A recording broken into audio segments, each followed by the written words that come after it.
guys, Metalhead here, and today I'm going to be talking about how I store my silver and gold to make sure it stays in good condition, clear of corrosion and picking up little dinks and scratches on it.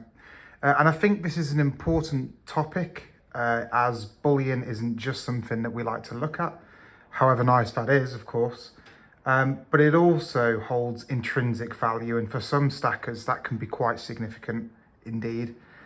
And therefore, in the same way as taking out an insurance policy on a building or protecting your passwords to your bank account or your brokerage account, whatever that might be, it is important, I would argue, to keep care of your precious metals and make sure they are stored correctly. After all, any damage to coins or bars or whatever you have could affect their resale value. And I'll show an example in a moment of how that might look. And really, in terms of that resale value, you might get back the intrinsic value of the coin, but if there's any sort of special features on the coin or anything like that, you're certainly probably not going to recoup any premium on the coin. So without further delay, I'll just show you the way I store my precious metals. And the first line of defense, as you can see, are these boxes. I use these large Tupperware boxes. I'll just take my gloves out there. Oh, that's a watch strap. That's not for this video. Pop that out.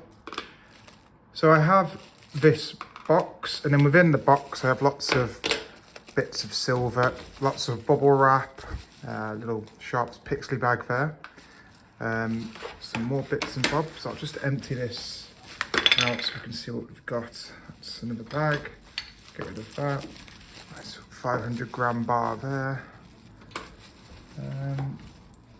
And that is it in that box. So the box is now empty. These are just loose bags that I picked up over the years. I also have this capsule here, quite a big, again, sort of Tupperware style capsule. It's a hard casing on it. So in here, I have lots of bits and bobs in here. Just empty that out. There we go. So you'll notice in here, I actually have some currency too. It's not something I often talk about, but I also do hold a little bit of currency. Got some Swiss francs in there, and I believe some dirham, some from Dubai, wherever that is. Oh, there we go. Some dirham. If anyone's interested in that, I might do a video on some of the currency that I hold. I have got some others elsewhere, but there's some Swiss francs in there and some dirham. So within that other hard case, you've got these bits and bobs here. And then within this packet here, God, that's heavy. I have, if I can hold it up, it's really heavy. I have 2 1 kilo bars within here. And so you'll see, as I say, the first point of protection was these hard cases on most of the bits and bobs. There's obviously this soft case technically on the 1 kilo bars.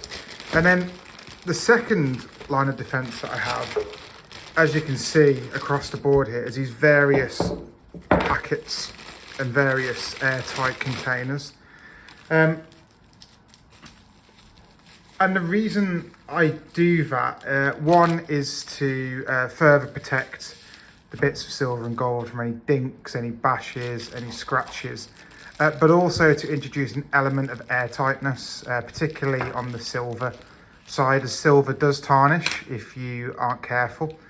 Silver can tarnish, and as you can see, the vast majority of my coins, in fact, I would say probably all of my coins, have no major issue with tarnishing. And I'm sure in part that's been helped by the fact that I have kept them in these, well, relatively airtight containers. Clearly that packet is not airtight, but it is, it keeps it from getting scratches and dents, and also, I guess, an element of protection from the elements.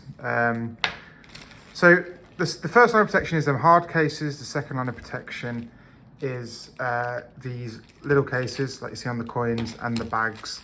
One thing that I do, which I've heard different opinions on this, I actually do store my gold and silver together. And I've read, if I just rub this, there we go. And I've read that actually some people say you're not meant to do that.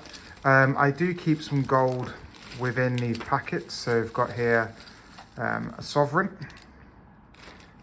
What have we got here? Let's have a look.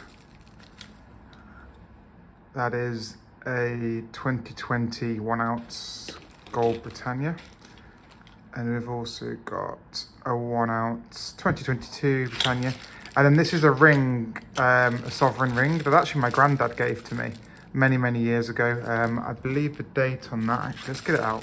I haven't had this out for a while.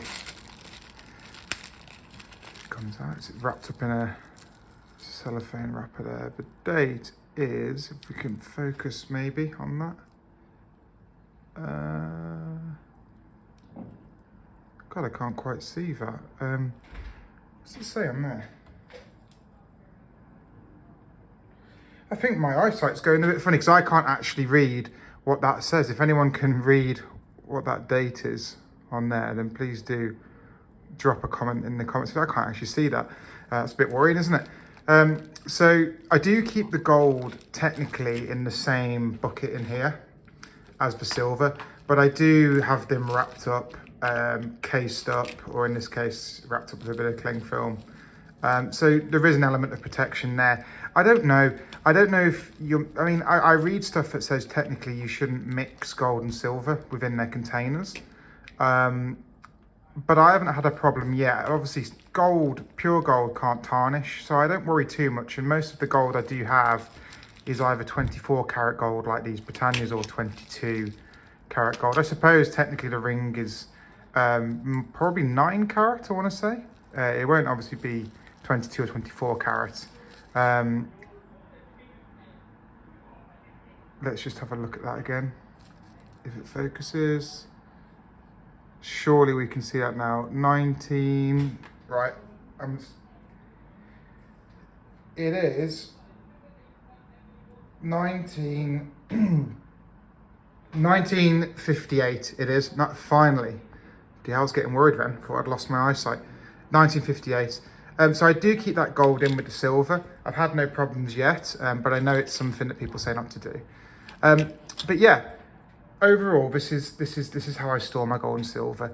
And you know, you can do this however you want. I mean, some people will then pop these boxes into a safe deposit box. Some people will store them in the garden, behind the back of a toilet, whatever you decide to do. I think it is important to have that initial and secondary line of defense, some sort of external structure, a box, a case, followed by the individual cases and bags and bubble wraps and so on, just to add that extra element of protection.